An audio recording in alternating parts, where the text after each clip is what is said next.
Peace, my people. Peace, my people. What's going on? It's the bearded one. It's the man with the beard. What's going on? How everybody doing? What's going on, sir? How you doing? What's going on? How everybody doing? We about to get ready to give a electrifying lecture right now. About to talk about some things, but I'm just waiting for everybody to join in on all our apparatuses. I'm going live on Instagram, live on YouTube, and I'm about to go live on Insight Timer, the meditation app. And for those who are watching now, those who are going to watch later, I want to say make sure you get your copy of this book. This is a self-published book that I'm putting out called Easy, A Guide to Mindfulness and Meditation. I wrote it for children ages 8 to 12 so they can learn how to be mindful, learn how to meditate, learn how to love themselves, learn how to care for themselves, learn how to regulate their emotions, learn how to see things as they truly are so that they won't get caught up in this system of wickedness, this world of illusion. I used to work with kids in schools. I used to work with kids in drug rehab facilities. I used to work with kids in transitional living facilities. You name it, I did it. I work with kids with behavior issues, mental health issues, kids who are on the spectrum. And one thing that I can honestly say, in all those environments where I worked, various forms of mindfulness and meditation have helped these kids deal with their issues, deal with their frustration, be more mindful, be more self-aware, and to self-regulate.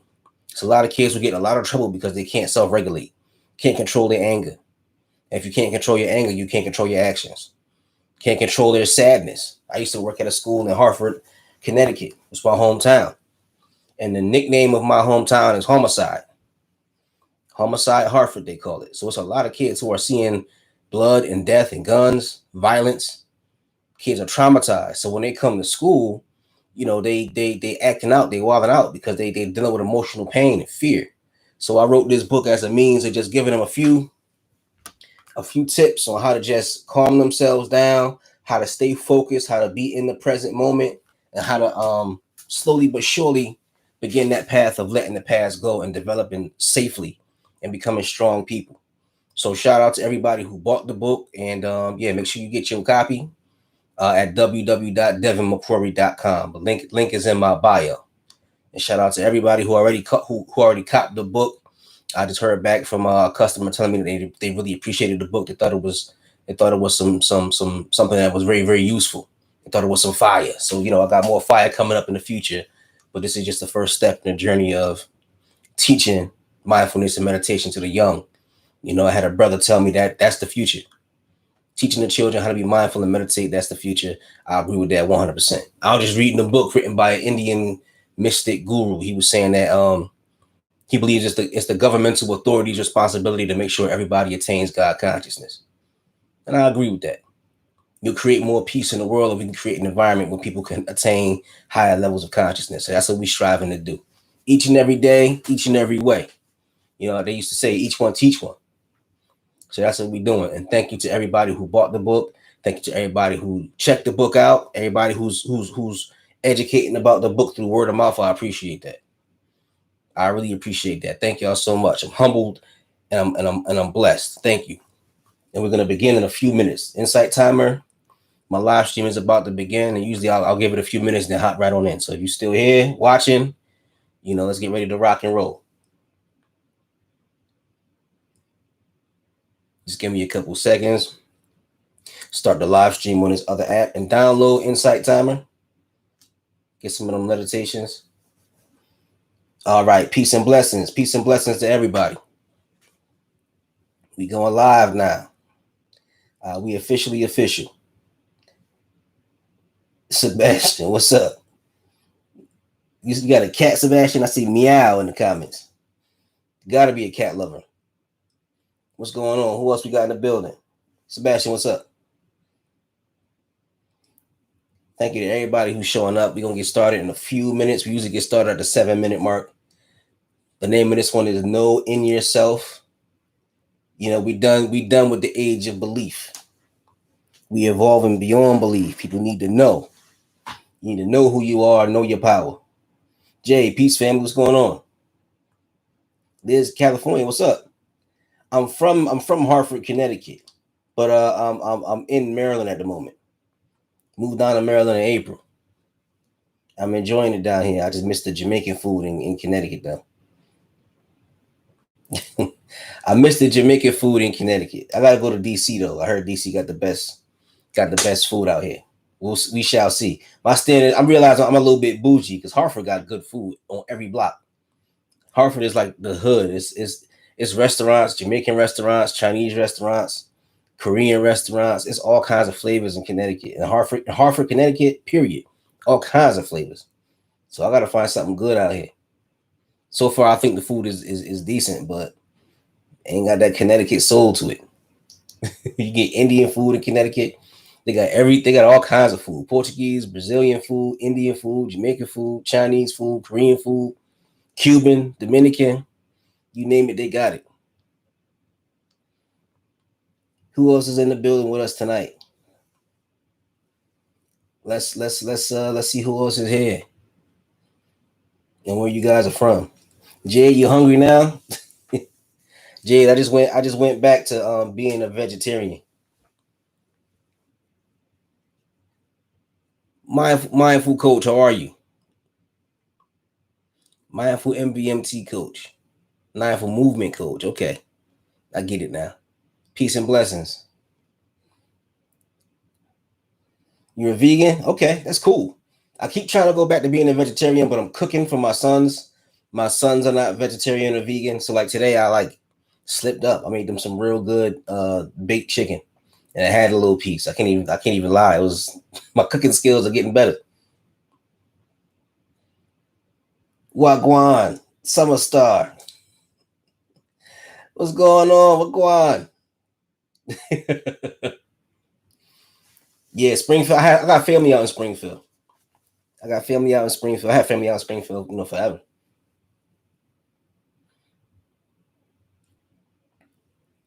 Actually, this your first time from Ohio. Okay, I see a few first timers in here. You lived in Chicopee, Mass. Okay, I see a few. Oh, okay. I never had Springfield's Caribbean food. Next time I'm up there to visit family, I gotta definitely try some. Rita, glad to be here. We're glad to have you here. Glad to have everybody here. Tonight gonna be an interesting one because we gotta keep it moving forward. We gotta keep evolving, and I think that we've evolved beyond the age of believing. We gotta get to the age of knowing now, and that's why I named it knowing yourself. I was thinking about how we always tell people to believe in themselves, but how can you go from believing in yourself to knowing in yourself? And that's what I want to analyze tonight. That's what we're gonna talk about tonight. How can you know in yourself? Because you can believe in yourself, but sometimes belief can be shaky. Mui, how you doing? Peace and blessings. Peace and blessings to everyone. Oh yeah, Hartford got real good Caribbean food, Summer Star. Absolutely. I think the best. I actually went to the Caribbean and I was like, this food is good, but it's more people from the Caribbean in Connecticut than I think down in the Caribbean now because the food's so good.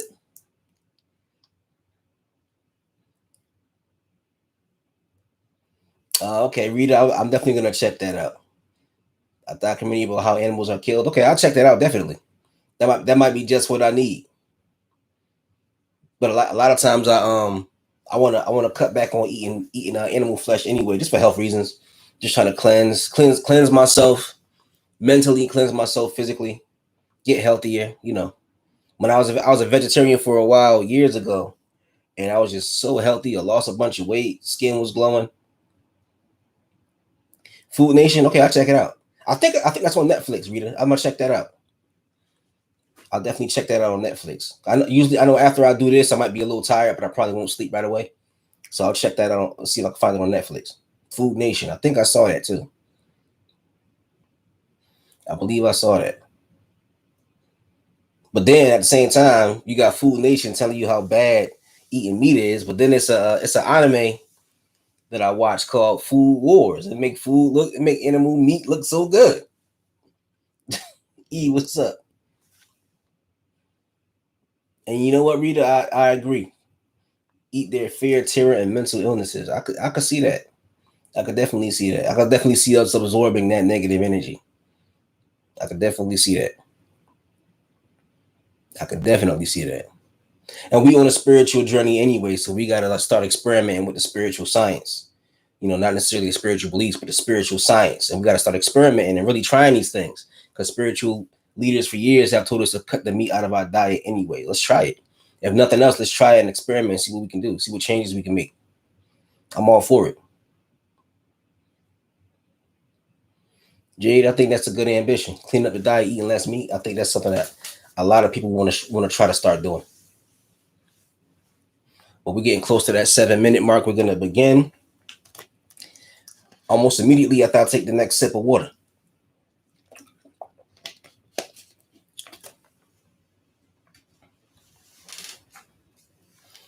I always start at the 7-minute mark on Insight Timer.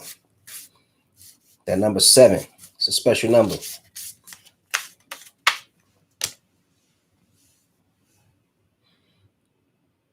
Seven seals in the book of Revelation, 7 chakras, the seven stars in the constellation of Asar. The Greeks call the constellation of Orion. All right, we at the 7-minute point. So let's begin. Now, what I want you guys to think about is how many times in life has your faith in yourself been shattered, right? You have faith in yourself. You think you can accomplish something. You think you can achieve something and you don't. And instead of you just having the experience of not achieving your goal, it becomes deeper than that.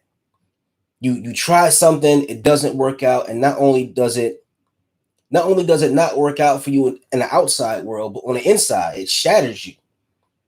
Your faith in yourself, your belief in yourself is shattered because sometimes belief is such an inspiring thing.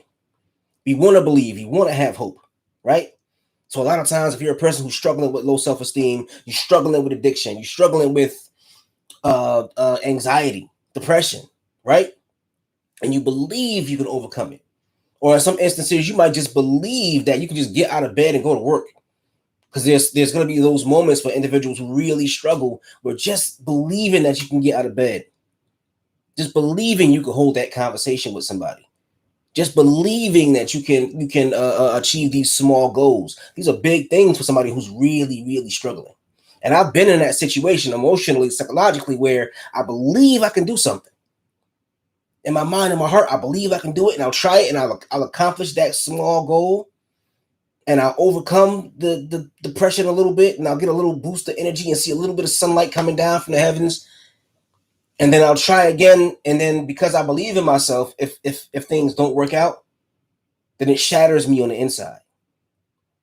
And I end up getting even worse depression, worse panic attacks, worse anxiety. And it's amazing to me how you could spend, months or even a year building up the belief in yourself to achieve certain goals. You spend all this time and all this energy trying to make yourself believe that you can, right? And then it don't work out, and then all that effort is gone. Almost immediately, almost instantaneously, it feels like all that confidence you were trying to build evaporates. How can you get from believing in yourself to knowing in yourself? You're going to break that down, Jade. I got you. So a lot of times that has happened to me in the past, especially during the moments where I was struggling. I went through, after the death of my father, when I was 21 years old, I spent the entire decade of my 20s going through absolute misery and depression and anxiety. And there was moments where I felt like I was having mental breakdowns. There was moments where I felt like it was over. I felt like I was losing my mind. And I just accepted it. And I don't want to get too dark, but I'm gonna tell you guys a story that I just remembered recently. And I look back on where I was, and it blew my mind. I remember me and my friend, we used to hang out and drink all the time. Both of us were going through depression. I was depressed. He had manic depression. He was self-medicating. I was self-medicating. So we were kind of like this weird, sick, codependent relationship. But we loved each other. That's my brother. To this day, that's my brother. And I remember he had a kid. And the mother of his son, she had a C-section. So they had given her like pills. Like I think it was Percocet. And she didn't like them. She didn't use them at all. She wasn't a person who could handle something like that. She was small and petite, so she didn't like those pills. And I remember one day, me and my boy, we were getting intoxicated, we were getting drunk, we wanted to push it further. That's how we were. We weren't depressives who would just sit quietly in a corner. We were depressives who had to push the envelope a little bit. Not that we would hurt other people, but we would definitely push the envelope when it came to hurting ourselves, right? And I remember those pills, those Percocets were just sitting there on top of the microwave in the kitchen. We were in the living room sitting drinking. And then I went into the kitchen. He's talking about how he wants to get high. He wants to feel something different. I want to get high. So, I see the pills. I'm like, oh, it's Percocets over there. I never tried these before. And then he comes in there. He's like, yeah, let's try these Percocets. So we're reading the side of the Bible to make sure that we won't have any kind of, well, we just want to know the kind of interactions that we're going to have. And the first thing you see on the side of the Bible, big bold letters, do not mix with alcohol. So we start laughing. I took 2 of them and chased it with a 5th of scotch. And we both drank and the pills kicked in and we passed out. And I remember I woke up and I remember the first thing I thought to myself was, damn, I'm still alive. I was like disappointed. I was like angry that the combination of Percocet and alcohol didn't kill me. That's how far gone I was in my mind, right? That's how depressed I was. And I had been like that for years. And it only got worse after that. My depression got worse after that. And then eventually it got to the point where I wanted to change. I remember when I was 29 years old, and I just thought to myself, okay, I've dedicated 10 years of my life to absolute depression, absolute debauchery, sleeping with random women, getting intoxicated, popping pills, smoking weed, smoking salvia. I did it. I dedicated all of that time where I could have been growing. I could have been maturing. I could have fell in love and had a relationship. I could have started a family. I could have started a business. I could have traveled. I could have got therapy. But I opted not to because what I really wanted to do was just to wallow in my own misery. But when I was 29 years old, I said, okay, I've dedicated all these years to this path. I'm not happy. I don't know how long I can continue doing this. I don't know how long I can live like this. And I said, I'm gonna leave this behind. I have to be able to change. I have to be able to change, or else I'm gonna die. And I don't know if I want to die. It was right before my 30th birthday, and I said, I'm gonna try my best to learn how to change. Right? And the interesting thing about it is, I didn't know if I believed in myself. I was a person who had very low self-esteem. I didn't know if I believed that I could change, but there was something in me that was saying that change was possible. I didn't know how, but I believed that the possibility of change was strong enough where I could pursue it. So I decided if I could be depressed, then I could be happy. If I could be lonely, then I could be with somebody. So I really thought about it really long and really, really hard. And I wanted to not only believe that I could change, I wanted to know that I could, but I just didn't know. I didn't know if I could change.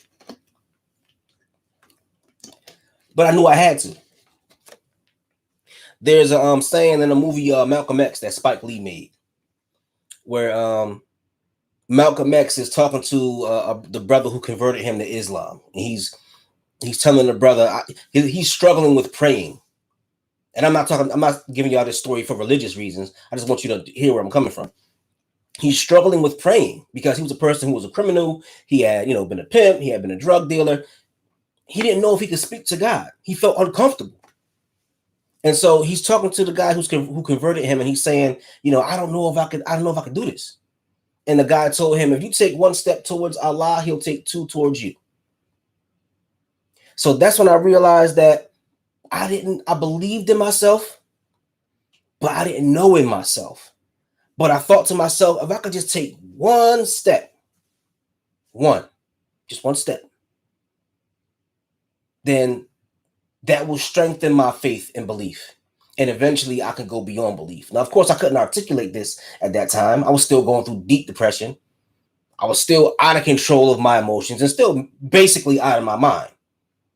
But there was a part of me that said that if I could take one step, if I could do one step, then why not? Why can't I do 2? And if I could do 2, why can't I do 4? I just knew that I had to just make one step.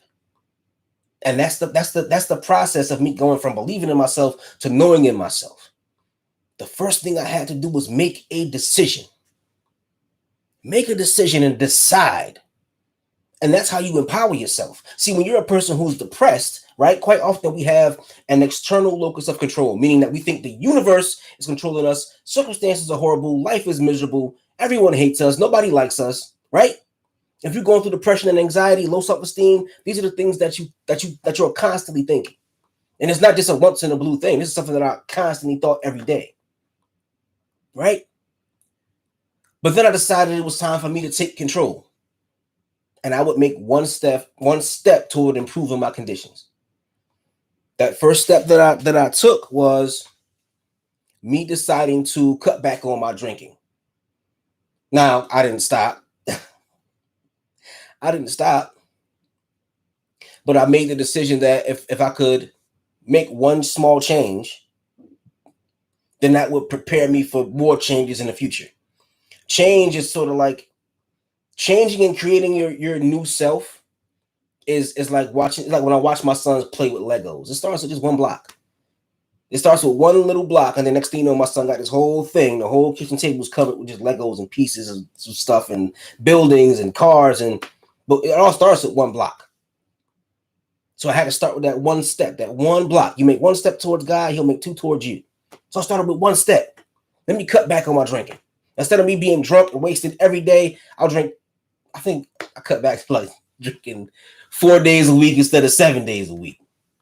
And I decided instead of getting passed out drunk every single day, I would just get a little tipsy, right?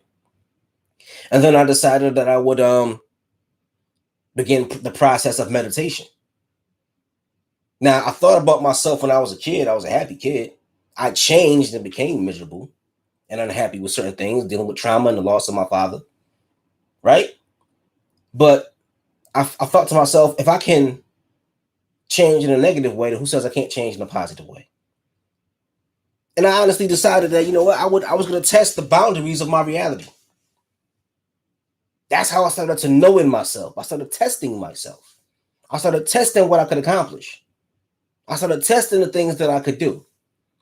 So I decided to cut back on the drinking. I was testing the boundaries of my reality. What else could I do? What else could I accomplish? Right?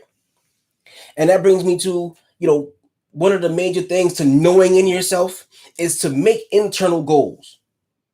There's so much when you're depressed, it's always about outside.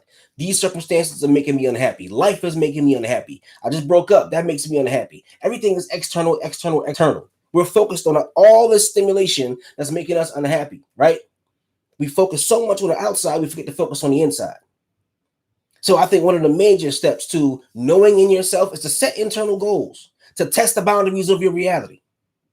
And I'm not saying your goals have to be these huge goals. If you're a person who's struggling with depression, you don't have to set the goal of, well, today I'm going to be happy. That's not fair.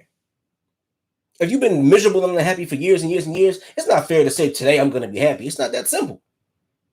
And you're pushing yourself. And I've done that too, where I'm pushing myself so hard that I end up stumbling because I'm reaching too far. That's like having a child who hasn't even learned how to crawl yet and then demanding it to run a marathon. That makes no sense. So give yourself small goals, set internal goals, not goals of, I'm going to set the goal where I'm going to go talk to my girlfriend and win her back. No, your happiness ain't got nothing to do with her. Your happiness ain't got nothing to do with your boyfriend. You got to set these goals inside yourself. You can't make other people the paragons of your satisfaction. I'm going to set the goal where I'm going to go talk to my dad and tell my dad how I feel. No, it's not about your dad. That's just something external. You need to change within in order to find true happiness. And in order to know in yourself, you got to set goals in yourself. You must test the boundaries of this reality that you've created. What is this reality that you've created and that you've established and that you're holding on to? This reality is called an identity. And when you're a depressed person, your identity in your mind is depressed. Right? So we've created this identity based upon trauma. I've said that before. When you're a person who's traumatized, or if you're depressed, or if you're going through anxiety, your whole personality, your whole persona, your whole identity is shaped around this pain. So everything about your identity is based on that pain.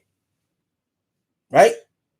So if you want to stop feeling that pain, it's time to destroy that fake reality that you call your identity.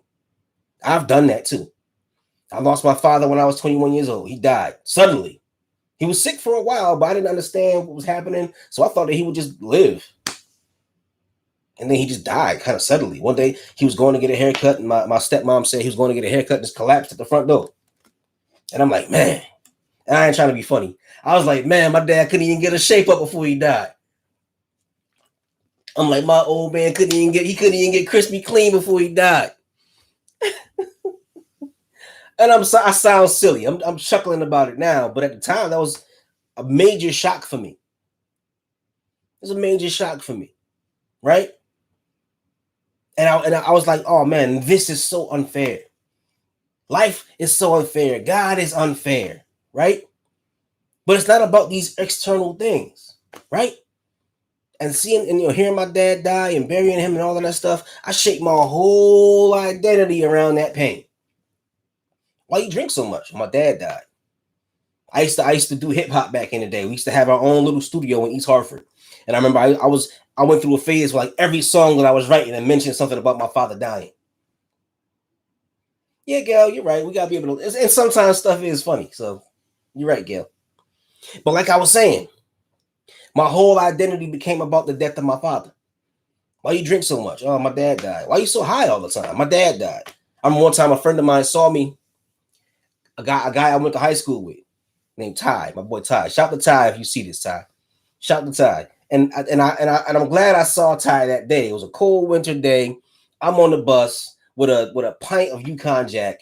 I see Ty. Ty's talking to me. How you doing? How's life treating you? And I'm sitting on the bus with a pint of Yukon Jack drinking. I'm doing good, man. And then he told me years later when he saw me like that, he was like shocked and he was hurt that he saw me like living like that. And just seeing the shock in his face made me feel embarrassed enough to realize where I was at that time. It was a blessing he saw me to check me. That's what your real friends do. Your real friends don't pat you on the back and tell you how great you are all the time. Sometimes your real friends gotta check you. Shout to Ty for sharing that story with me. But going back to what I was saying, my whole identity was shaped around that. So if your identity is shaped around your pain, it's time to set internal goals so you can change that identity. Don't get stuck in that identity of saying this pain is who I am. This depression is who I am. Set internal goals. Internal goals, nothing about the outside world, within yourself. Today, if I have a moment of sadness, I'm gonna accept it, and I'm not gonna beat myself up about it. Recently I was going through a phase. I was trying to get back into the gym and work out, but my work schedule has changed. So after I get off work, I have a little bit of trouble sleeping. So I said, you know what? From here on in, I'm getting up 5 o'clock every single day and I'm gonna work out.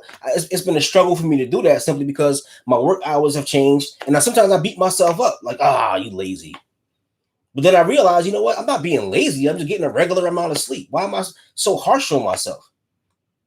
I'm just sleeping like a regular person.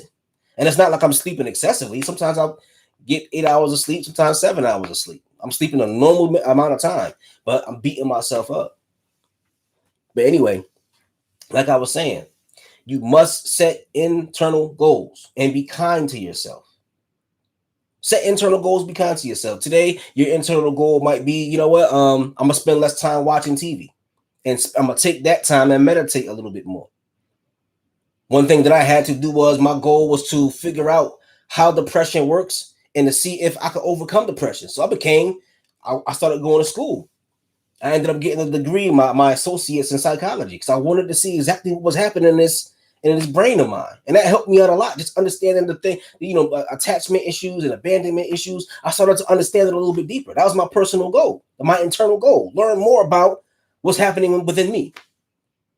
And I had to be kind to myself. Jay, I appreciate you being here. I appreciate you. Thank you very much.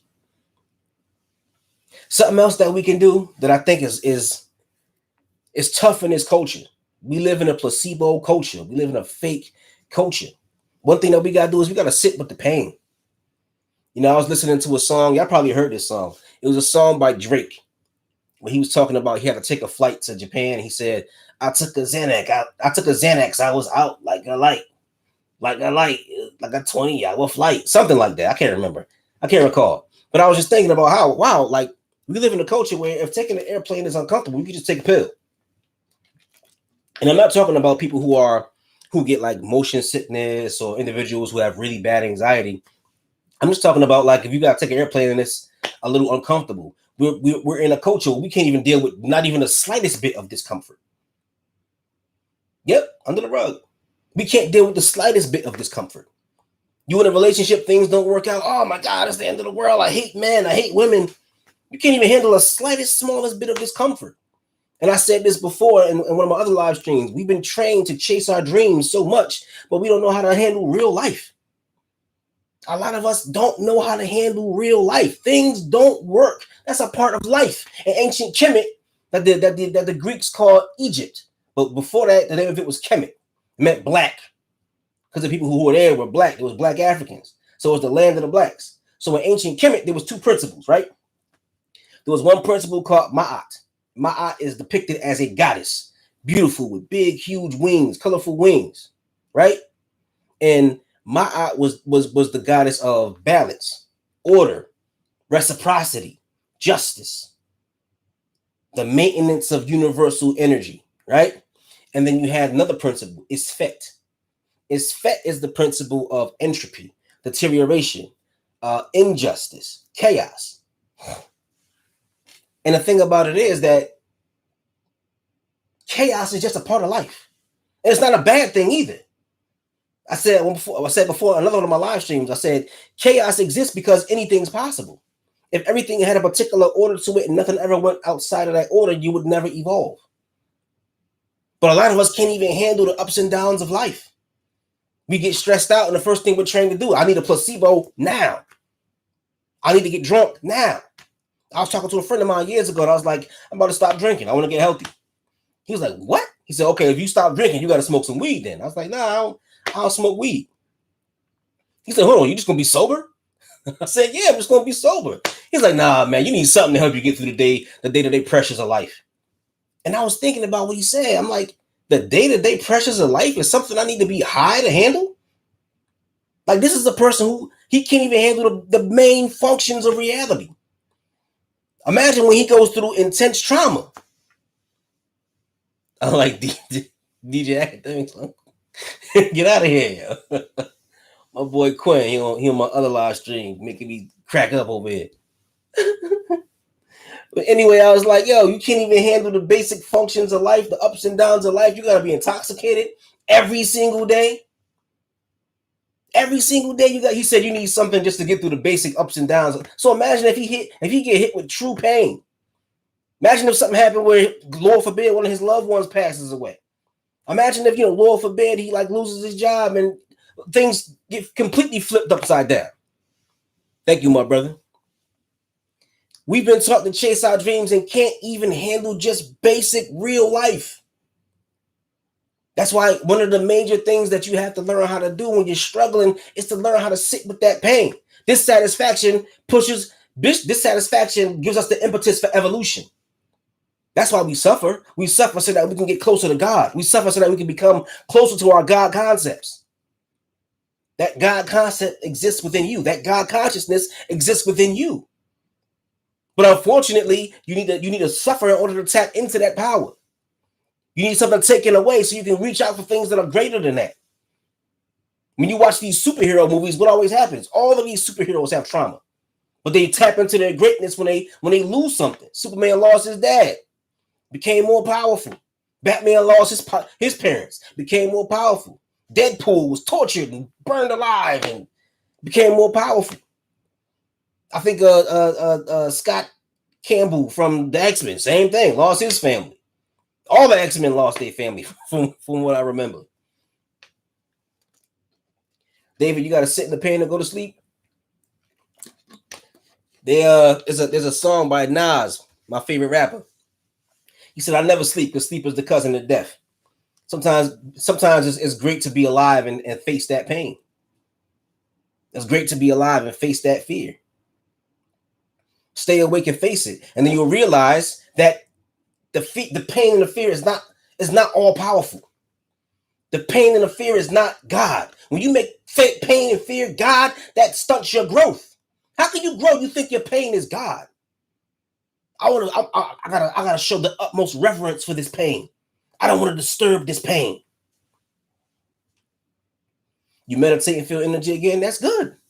That's good. And now you know in yourself. You don't believe in yourself no more. You know you got the capacity to handle that pain. And you got the tools to handle that pain. You meditate and you feel energy again. Yes. David, round of applause. Now you know in yourself. Now you know the pain is not all powerful. You're more powerful than that pain. You got the sword to slay the dragon.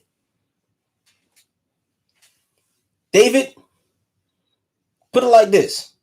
How do you know you won't die? How do you know you won't live? Are you alive? You're alive. I want you to be overwhelmed with life. Don't start asking death questions. You start asking death questions, you'll never get out of that maze. Ask life questions. Ask how can you take in more life energy? Change what you eat and take in life energy. Change what you watch and take in life energy. Become mindful. Take in life energy. And I want you to be so full of life you don't think about death, which is hard. I don't want to minimize the struggle. I don't want to minimize the struggle. I know it's hard, especially if you're young. I've been there, but at the same time, I know that I don't even think about death. I feel so much life energy within me. I'm so mindful and aware of what's going on around me. I know in myself. I don't think about death. I don't care about death. I don't believe in it, to be honest, but that's just me. But fill your life up so you're not sitting there thinking about death. When my life was empty, that's all I would think about. Sometimes I wake up in the middle of the night like terrified of death. Now I sleep, I go to bed a little later than usual, but when I doze off, I sleep fairly well. Death intrigues you? Well, you know what? Life is pretty intriguing too. And this is the moment when you have to decide what you're going to focus on. You want to be intrigued by death? What do you think that's going to generate? You stayed outside in the hot sun and smoked a pack of cigarettes. Okay. Does that make you feel like you know in yourself? And I'm going to continue with this in a second, but I just want to ask, do you feel like now you smoked a pack of cigarettes and sat outside? Do you know in yourself? Exactly. It's just going to generate scared feelings. Control the focus and flow of the mind. My eyes are deceivers. My mind is a liar tonight. That's an old song I wrote years ago where I felt the same way you felt. I had to realize that, your mind is a liar. You're addicted to cigarettes? Okay.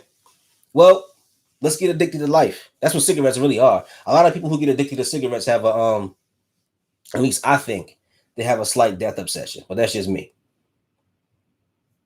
But yeah, your mind is a liar. Your mind is full of it. Your mind will play all kinds of tricks. Your mind is like a child who wants attention. When you start focusing the mind on things that are positive, your mind is going to play tricks because your mind wants to hold on to your old identity. Your mind is trained to go through these same, your mind and your brain are basically lazy liars. And they're always trying to lie out of doing work.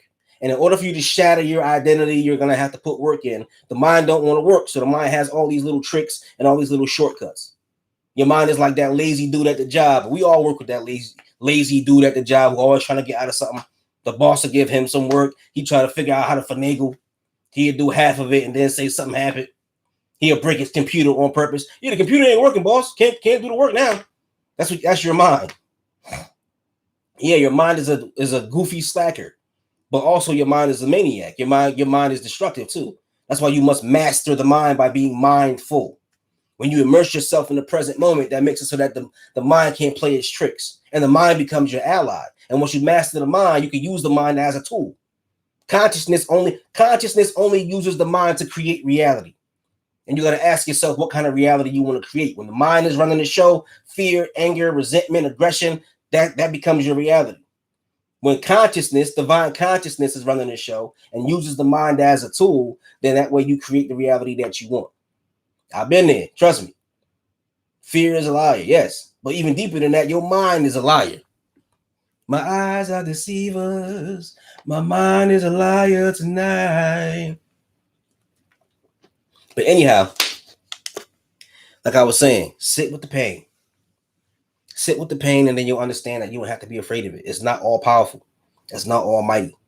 And it trains you to be able to handle the ups and downs in life.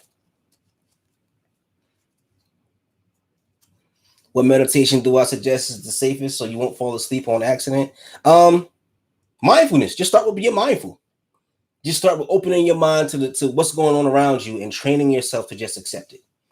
Sit in a room and you might get a little antsy, you might get a little fidgety, David, or just sit there and just accept what's around you and accept what's in you too. And then just notice it. And if you could sit and do that, just give yourself 5 minutes. 5 minutes of just sitting there and noticing what the mind is doing, what the body is doing. Or I started off, because that was difficult for me at first. Mindfulness was a little tricky for me at first. I started off with a mantra. I just said, I am in the present moment. I had my little timer, set it for 5 minutes, and just said, I am in the present moment. Thank you, Joe. I appreciate that. I have leadership qualities. Thank you. I got your courage back. But that wasn't me, though. I didn't do anything. You know, the goal of somebody who's trying to like inspire people is to get you to be the one to tap into your own God energy. It wasn't me. I didn't do anything. I'm just talking to you. I'm just telling you a little bit that I've experienced. And you got your courage back because you're starting to know in yourself. That's the point. Now, another thing that I want us to start doing to know within ourselves is accept that you can be flawed and still valuable. This is something that I struggled with for a very long time. We focus so much of our mental energy on achieving external things. I want money. I want that woman. I want that car. I want that life, right? And we set these goals for ourselves. We're striving to be absolutely perfect and flawless because we feel like I can't love myself unless I'm perfect. I can't love myself unless I get that person in my life. I can't love myself until I find somebody else who understands me, right? And then you make a mistake, you drop the ball, you have an error like all human beings who live in a three-dimensional universe where chaos is a thing, entropy is a thing, things deteriorate, things fall apart, right? And when something happens and you make a mistake, you beat yourself up and you're like, I don't have value. I used to do that to myself to a crazy extent. Beat myself up like I was worthless because I made a mistake. I cracked the joke and nobody laughed. I felt embarrassed. Oh my God, why am I alive? I tried to holler at a chick at my job or something. She was like, you're not my type. Oh my God, why am I alive? Life has no value, right? You can make a mistake and you can have a bad experience and still have value. Just because you did something wrong, just because you slipped up, don't mean that all the value that you bring to the table as a human being is going out the window now. You tried to make somebody laugh, you failed. You tried to inspire somebody and it didn't work out. You went for a job, you didn't get the job. Ty, you're very right. David, you're not alone. Not alone, sir. We here for you. But like I was saying, we attach so much external value that we think that our internal value is reduced when we make a mistake. Now, of course, you want to achieve your goals. Of course, you want to strive for greatness. I think that's a wonderful thing. That's a beautiful thing. But understand that you're going to make mistakes. Don't think that your value is completely eradicated the second you make a mistake. Keep in mind, look at some of the most successful individuals in the world. Look at Steve Jobs. Look at how many things Steve Jobs did that didn't work out before he became the Apple guy. Before he became this huge leader of the tech industry, Steve Jobs was a guy who was very, very brilliant, very, very talented, but he was a part of a lot of companies that weren't that successful. Did he immediately think that his value was gone? Imagine if he thought his value was gone. Imagine how much the world would have missed out on if Steve Jobs really honestly believed that because of his flaws and his mistakes, his value was eradicated. And this is somebody who was doing big things, thinking big, huge investors, millions of dollars on the line, and made some mistakes.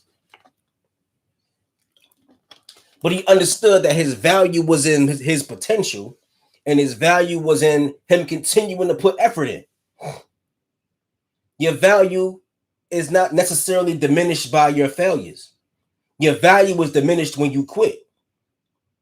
Your value is diminished because think about it. All the times you failed in life, and we all have failures. We all had moments where things didn't go the way we wanted. But quite often, when things don't work out and you quit, you feel like your value was diminished. How many times in your life have things not worked out and you just quit and you felt like your value had been diminished? Not because life was so hard and so evil that you couldn't achieve your goals, but because you stopped pursuing them. You stopped pursuing your goals and your sense of your own value was gone.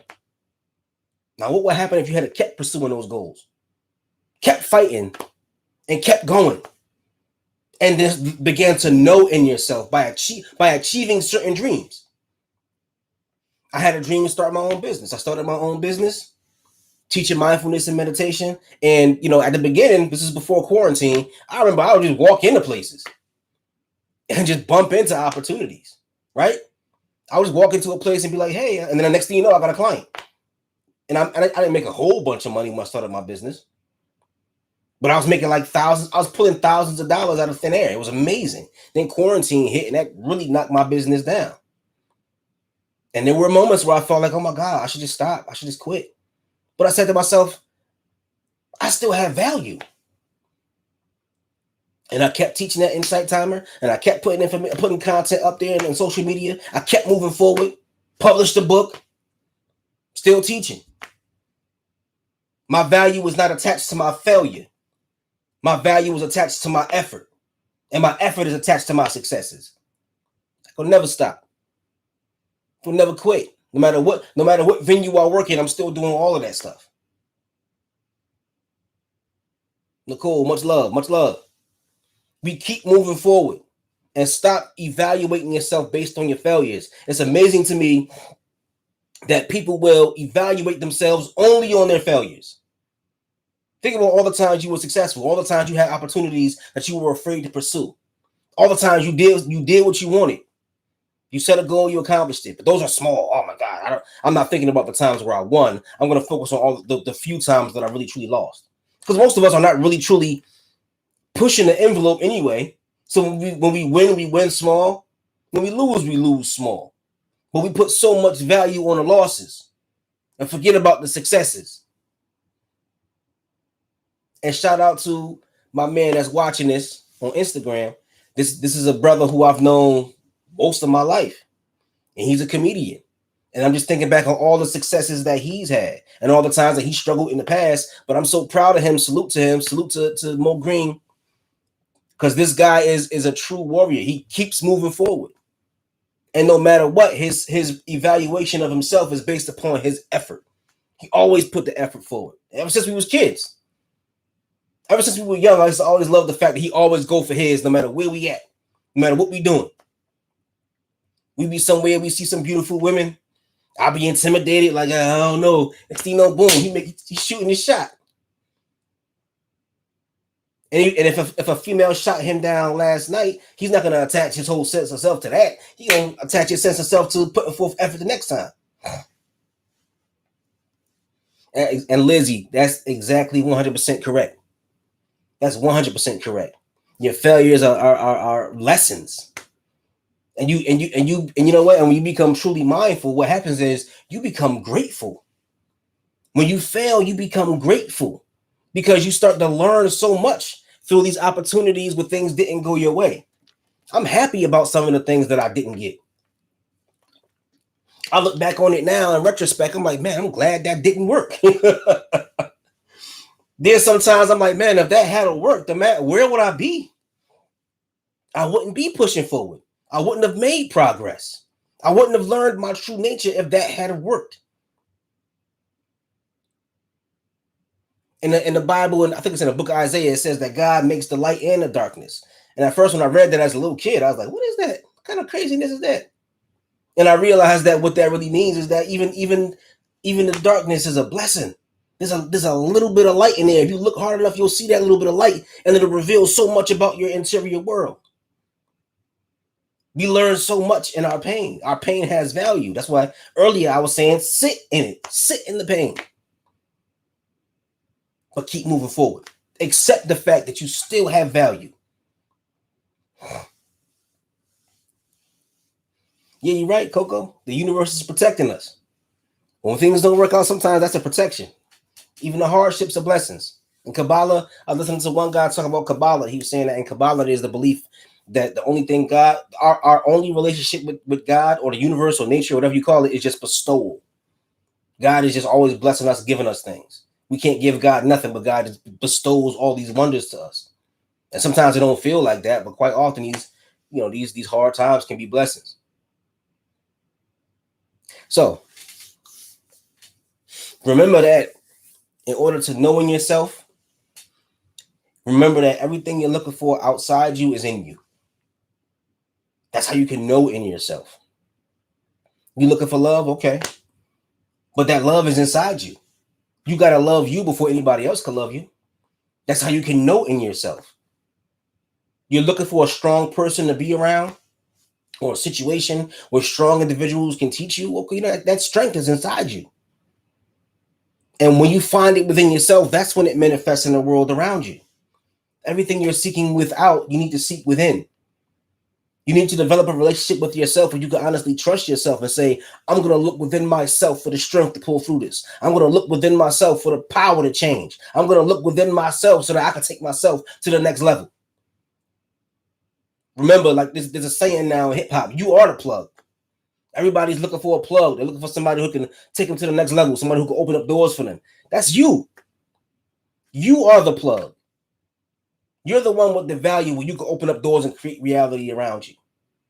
You just got to trust yourself and know within yourself. You can believe in yourself. That's great. That's wonderful. But it's even more wonderful when you know in yourself. You know you can achieve these goals. You know you can accomplish these things. And once you can know within yourself, you become so powerful. You become so powerful when you know in yourself. Not believe, know in yourself. But you're only going to know in yourself by learning who you are and learning what is within you. If you don't look inside, how would you find the treasure trove of wonders that is you? You shaped your whole identity around all this pain. Peel that back and dig deep. And when you dig deep, you're gonna find a wellspring of spiritual power inside of yourself. You're gonna dig deep and find all this love you didn't know was there. You're gonna dig deep and find all this power you didn't know was there. You're gonna dig deep and find all this strength and compassion and balance and health that you didn't know was there. And it's important for you to focus your mind on looking within so you can know in yourself. If I come across anything weird or crazy out there, I'm not worried. Because I know I have the power to. I've dealt with crazy situations and I had the power to walk away from them just fine. And also, I got a baseball bat in my trunk. Sometimes me and my sons, we go for hikes. We be way up in the mountains and my sons be like, Daddy, what if it's a fox out here? It's okay. I got this aluminum baseball bat. We see a fox, bang. Yeah, the future doesn't exist. It's a projected idea. You're 100% right. You're 100% right. And when you know what you got in the trunk, you ain't gotta worry about nothing anyway. So when you know if you pop the metaphorical trunk of your own being. Now, pop the trunk is a term that we used to use in hip hop, where if you had a problem with somebody, you pop the trunk and go in your trunk and get a weapon. But I want you to pop the trunk of your identity and look within yourself and pull out the weapons of your strength and compassion. And know within yourself. I've been in all kinds of I've been all through the hood. I used to have real bad insomnia when I was suffering depression. I used to go all through the hood, late night, 3, 4 in the morning. Yeah, I mean, people thought that people would think that I was on drugs. Cops would stop me. People trying to run up on me. I never worried about none of that. I know that whatever happens, I can handle it. I know within myself. I'm not worried about nothing. And that's how I want you to be. I want y'all all to understand that once you know within yourself and learn yourself, you can tap in yourself for the strength and the power and the love and the affection that you're seeking outside of you. It's already here.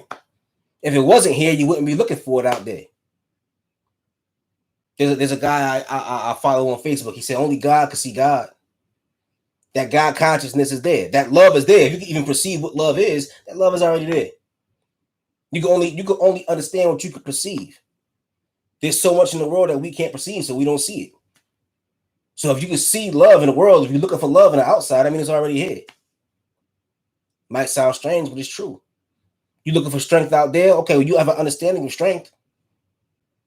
It's already here then. The seed is already there. Just water it. Right? This is something else that helped me understand too. How to know within myself. I treat every situation with a certain level of certainty. When I'm talking about when I was focused on my own mental health, I knew for a fact that I could overcome the obstacles within myself. You want to know how? At first, I thought I couldn't change. I asked myself, is it possible for me to handle depression and overcome it? Is it possible for me to stop having panic attacks? Is it possible? And I realized that change is an inevitable part of the universe. Like we were talking about earlier, we was talking about chaos, right? Chaos exists because anything's possible. So because I know anything's possible, that must mean that things keep changing. If anything's possible, that means change is inevitable. And within yourself, you're going to change. Look back at who you are now versus who you were 10 years ago. Even if you struggled with that change, you have changed. Even if you struggled to become more powerful, you have become more powerful. Even if you struggled and only changed a little bit, you still changed in some way, shape, or form. Everything changes or dies. That's just how the universe operates. Change is an inevitability. So if change is inevitable, that means you don't have to get stuck. Yeah, it is hope, but it's not just hope. It's just knowing the spiritual science. The spiritual science is that change is inevitable. So we think that we're stuck in these identities, but in actuality, we can break free because change is inevitable. It's inevitable that you break free. All you got to do is just direct how things change. Direct these changes. Quite often in life, we think things are going to change outside of us, but if you can ride the wave of energy in the universe, you can guide how things are going to change. Change is going to happen. You just gotta steer it. It's inevitable as a person, you're going to change. How do you want to change? That's why I'm trying to, it's inevitable that as I get older, my body's going to change. I'm trying to direct how my body changes by exercising more and eating healthier. I'm guiding the change. It's inevitably going to change, but now I'm trying to add elements so it can change how I want. It's inevitable my financial situation changes. And at my last job, it was changing a little bit at a time, over a long period of time. Now I'm trying to take bigger leaps. I'm trying to guide how things are going to change. And once you master self and start empowering yourself and knowing within yourself, you can guide how things are going to change. Guide that change. First of all, you got to accept that change. So many of us, especially if you're going through depression, we fear change so much. Even with positive change. Positive change is scary too. But once you can accept that change is inevitable, then you can understand that you can change and guide that change. Got you. So Amy, and that's a very good question.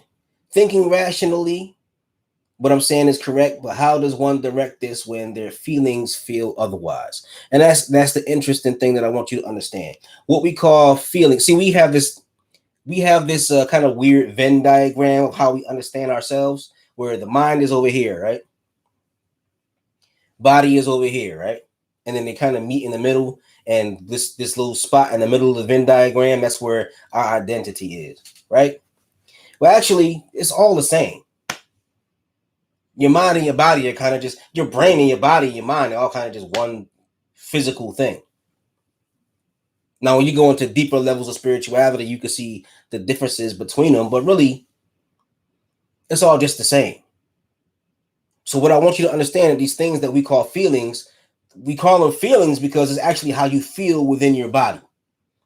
So your beliefs actually get stuck in your body.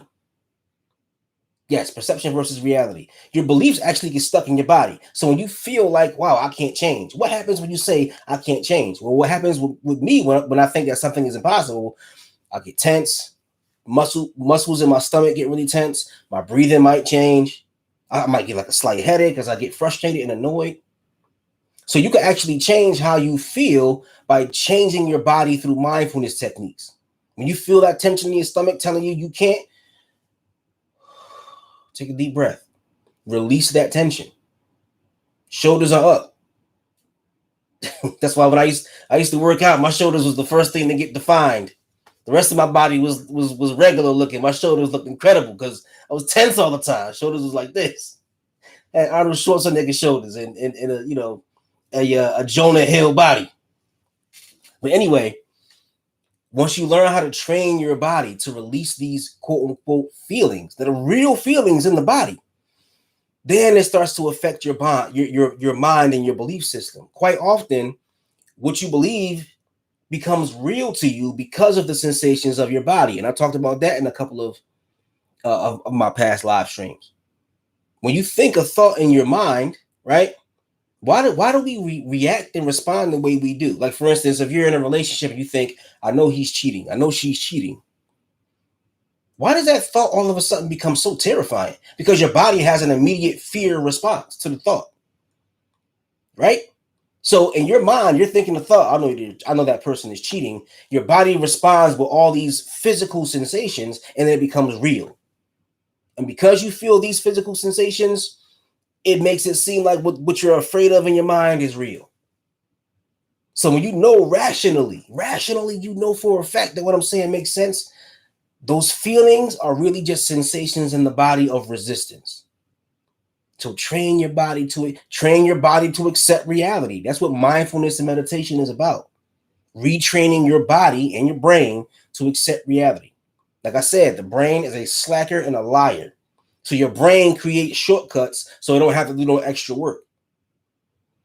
So when somebody puts a new thought into your mind, your brain is like, we got to redo all this work that we did. We got to redo the identity. We got to redo the habits. Oh, I don't want to do this, man. You know what? Time to resist. I don't know. I don't feel it. My mind is telling me I shouldn't, but my mind is telling me I should stop eating pork, but I got to resist it. So mindfulness and meditation is about letting your body become comfortable with what's real. Thank you, Amy. So you kill the resistance by learning how to train yourself to accept reality by being mindful. That's one of the major things that people have to learn how to do when they start taking this journey, is learning how to accept what's there. When I used to meditate, I used to think when you meditate, your mind has to be dead quiet and you got to be not necessarily. If you can just accept what's real, which is hard for us because we all been conditioned. We've been conditioned by our environment. We've been conditioned by education, conditioned by trauma, conditioned by the family. And none of that really necessarily has anything to do with reality. Like I said, the brain is a lazy liar. And the body is kind of like the little brother. You know what I mean? Like I got two sons. My youngest son will follow my oldest son around and do whatever he want to do. My oldest son, my youngest son will say, "Daddy, I want Apple Jacks." And my oldest son will say, "Hey, I'm not hungry." My youngest will say, I'm not hungry either, Daddy. I'll wait. Same thing with your body. Your brain is a liar. Then the body start lying along. Yeah. You should be afraid. Somebody gave you a new idea. Oh yeah, you gotta be afraid. Resist that new idea. The body is just going along with the brain is trying to do. And the brain is trying to do as little as possible. But then as you get deeper into mindfulness, the mind won't play these tricks on you. There's an old song by the Ghetto Boys. My mind's playing tricks on me. I don't know if anybody heard that. Ghetto Boys. My mind's playing tricks on me.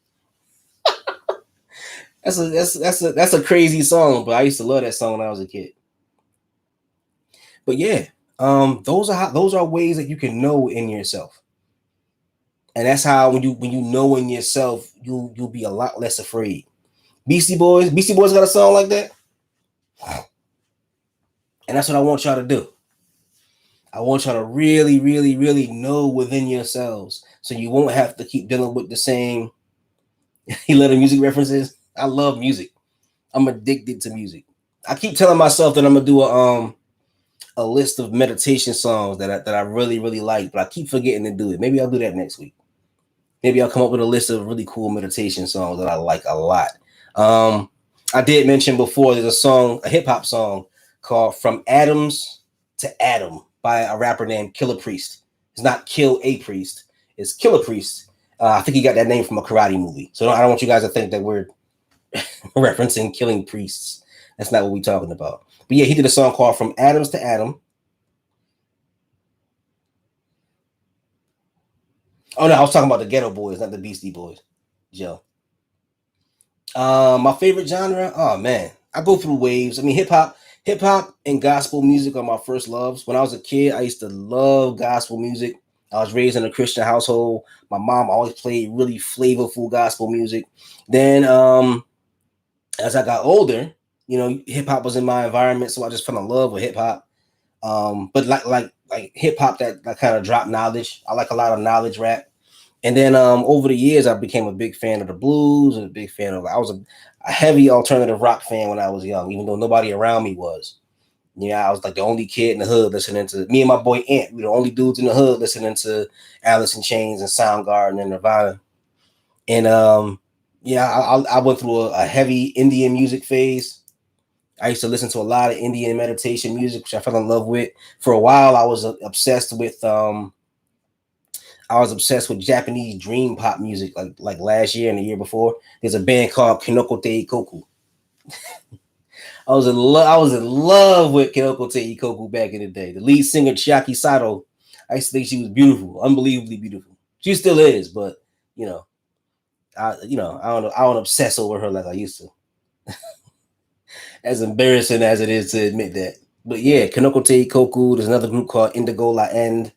There's a few Japanese bands I used to listen to heavy duty back then. And then I became like I was really really into just listening to rap music from all over the world. Yeah, I have real eclectic musical taste. Real eclectic musical taste. My favorite hip hop group is the Wu-Tang Clan. My favorite rock group is the Doors. Favorite blues artists, I got two of them, Howlin' Wolf and Screaming Jay Hawkins.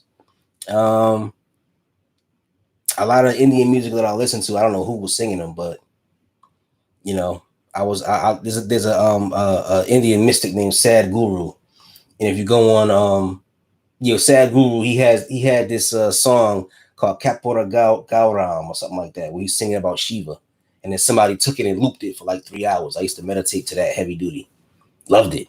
Kapora Gauram, so love that song, and yeah, bunch of music I listen to. I used to listen to. Big fan of the Beatles. After the Doors, the Beatles is like my favorite rock band. I listen to a little bit of everything. If I don't hear new music, like at least one day out of the week, if I don't get something new that excites me, I get kind of like a little bit restless. I need to always be taking in new music. I love it so much.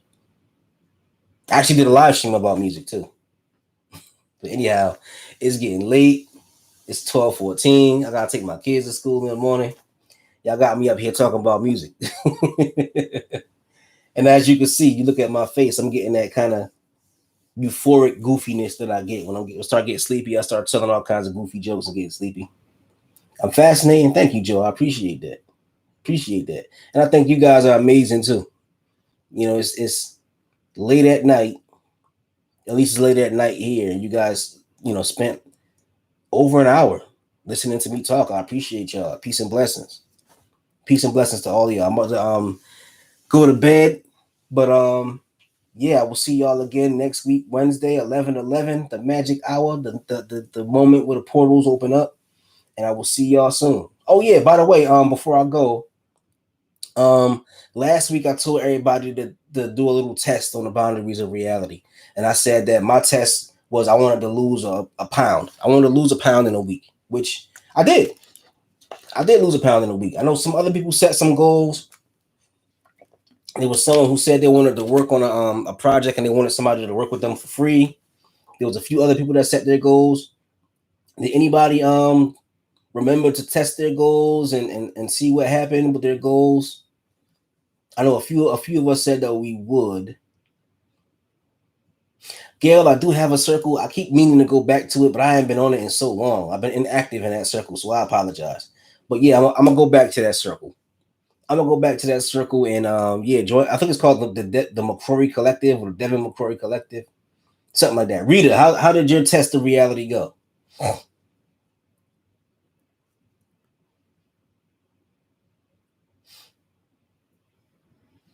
What was your goal, Rita, and did you attain it before we go?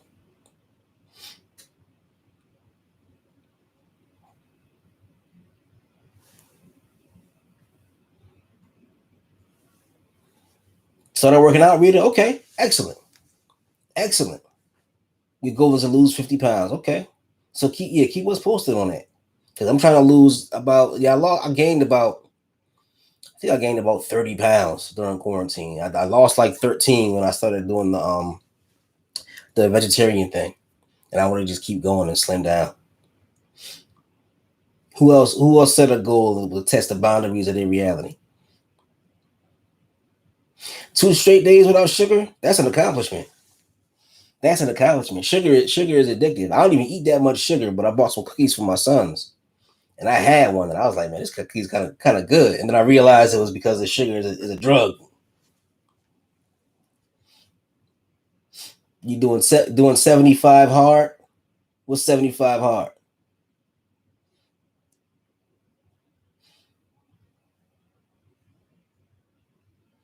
It's hard to achieve and harder to explain. Okay, you can explain if you want. You don't have to if you don't want to go into it, Joe. That's all good. But I'm glad that you're actually putting the work in to test the boundaries of your reality, knowing yourself. But anyhow, let me take my sleepy self to bed. Yeah, I'm so glad that y'all came to hang out with me for a little bit on all the platforms that I'm going live on. Power of your mind. Yeah, the mind can do amazing things. But y'all stay up, y'all stay focused, y'all stay blessed. I will see y'all next week, Wednesday. Peace and blessings. I'm out. Good night.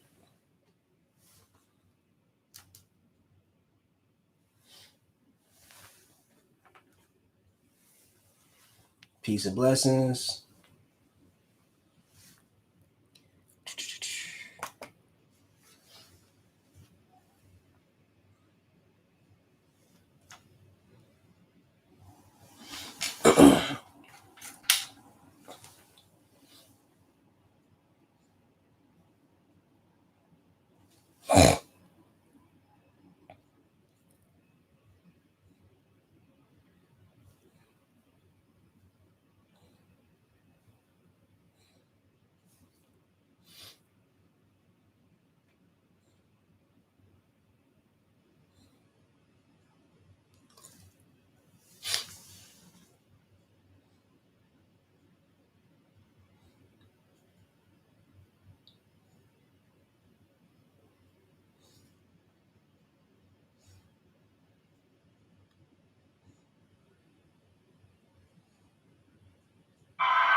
Kiss that rock.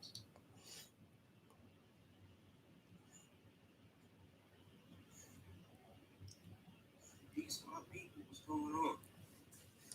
It's the bearded one. It's the man with the beard. What's going on? How everybody doing? What's going on, sir? How you doing? What's going on? How everybody been maturing? I could have fell in love and had a relationship. I could have started a family. I could have started a business. I could have traveled. I could have got therapy. But I opted not to because what I really wanted to do was to wallow in my own misery. But when I was 29 years old, I said, okay, I did